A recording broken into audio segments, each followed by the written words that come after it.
In the early days of computing, the first computer operators and programmers were mostly women. But why was this the case? Let's dive into the history and discover how it all came about. Computing, as we know it today, started as a very different kind of task. It was more about math and precision, and surprisingly, women were at the forefront.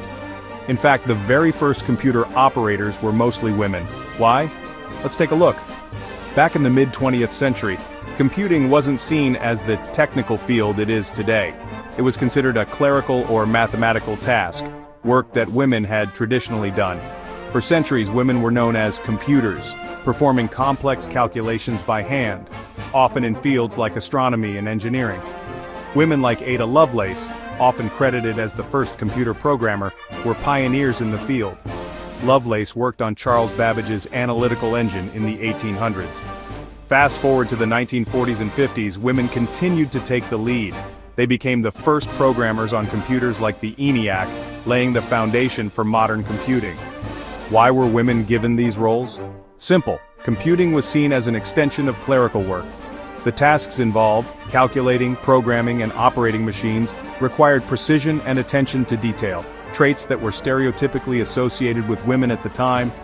Many of the women who worked in computing had strong backgrounds in mathematics and physics, but because formal computer science programs didn't exist yet, these women used their skills to fill the gaps, running and programming early machines with no formalized training in computing itself.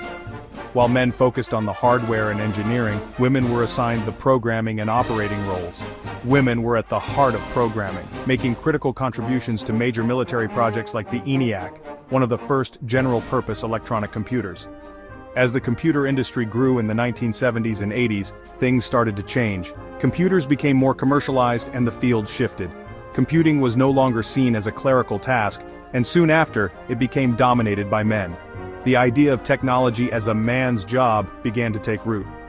But the legacy of those early women in computing is far from forgotten. Their contributions were foundational, and today, women continue to play a pivotal role in the tech industry, inspiring the next generation of innovators. So, the next time you sit down in front of a computer, remember the trailblazing women who helped build the foundation of modern computing. Their legacy is still alive today, continuing to shape the world of technology. Thanks for watching. Like, comment, and subscribe for more insights into the history of tech.